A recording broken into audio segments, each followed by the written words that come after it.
Hi class, it's me, Mr. Morris. This is our next video in a series on the gas laws. I want to go to the second gas law that we talk about in this unit, which is Charles's law.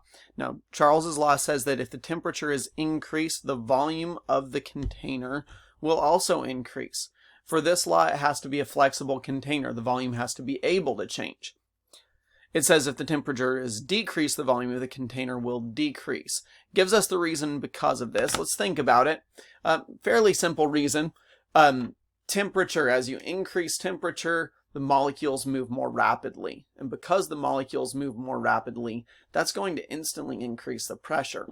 But if you have a flexible container and you've got a higher pressure pushing outward on a container, it's going to cause the container to swell. So it's like a balloon. If you were to heat up a balloon, the balloon's going to get bigger. And that's basically what this little paragraph here says. This is Charles's law in an equation form. V1 over T1 equals V2 over T2. It's a direct relationship.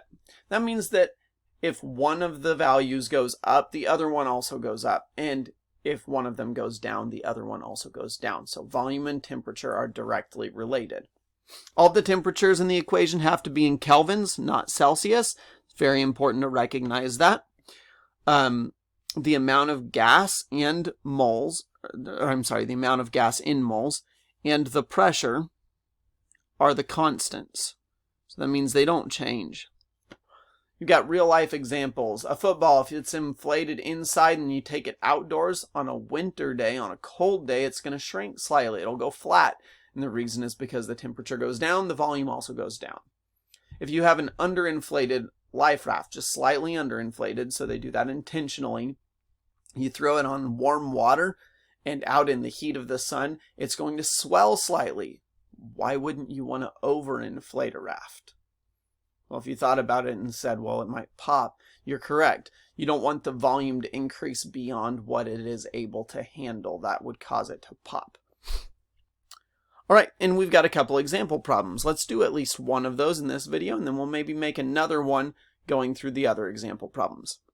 Our first example is a gas is collected and found to fill 2.85 liters at 25.0 degrees Celsius, and it says what will its volume be at, and we see this word again, standard temperature this time, standard temperature.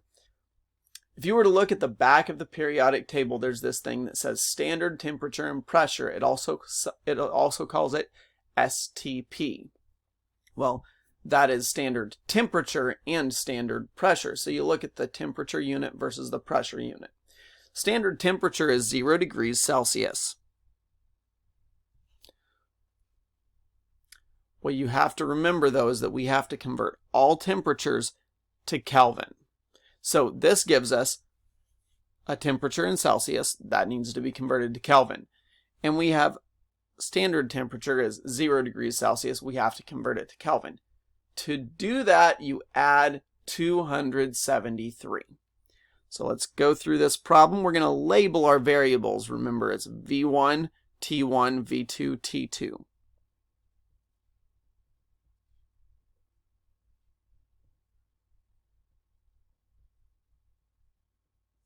V1, our first volume, is 2.85 liters. T1 is 25.0 degrees Celsius. V2 is what I'm looking for. T2, standard, it's 0 degrees Celsius. Let's say 0.0 degrees Celsius, just to keep it consistent with the other sig figs, the other number of decimals. Now we're going to be adding 273.0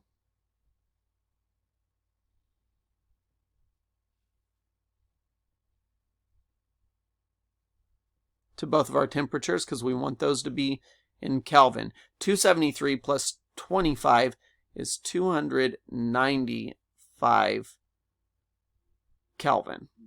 And this is 273.0 Kelvin. And you can go back and check my work and make sure I did that right. I'm going to draw a line because I want to write the equation over on the other side. Our equation is V1 over T1 equals V2 over T2. You can still see that on the screen up here. I'm just going to plug numbers into that. V1 is 2.85.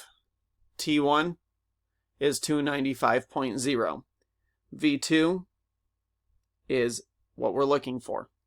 And then T2 is 273.0 Kelvin. So we're going to plug those numbers in. 2.85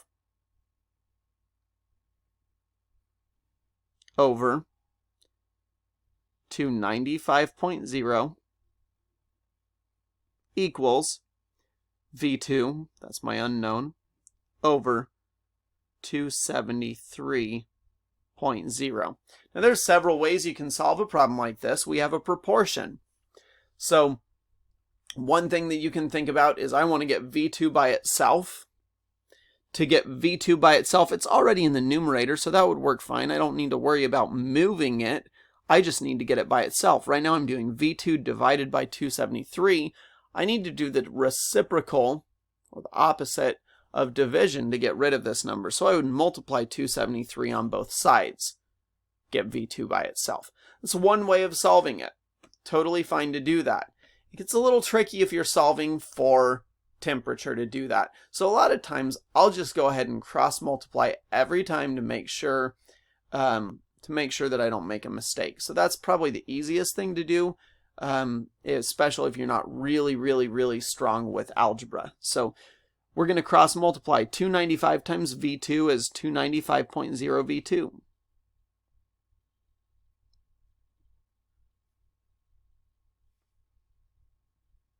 Equals, and then we're going to do 2.85 times 273. 2.85 times 273.0. We have 3 sig figs, so I'm going to round this to 3 sig figs. 778.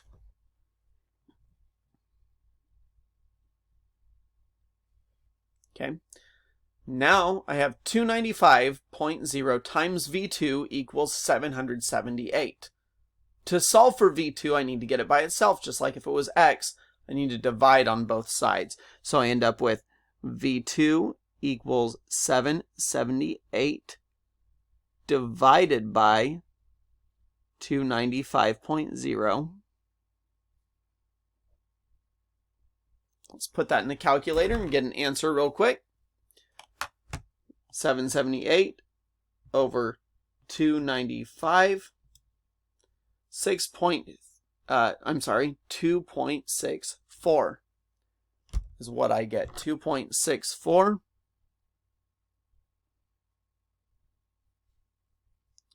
And the units we're looking for, because this is volume, looking for liters in this case.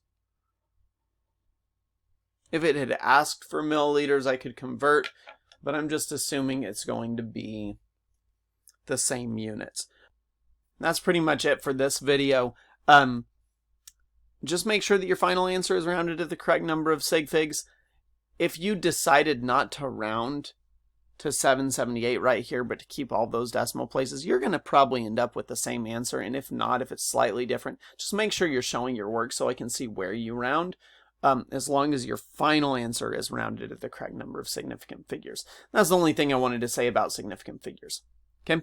There's 2 more examples on this, so I'll probably make another video with example problems. But again, it's optional because I think you can probably figure this out and just check the answers if you want to. But if you find the example problems helpful, I want to make them available to you. So I hope this has been helpful. Just a quick introduction to Charles's law, and have a great day.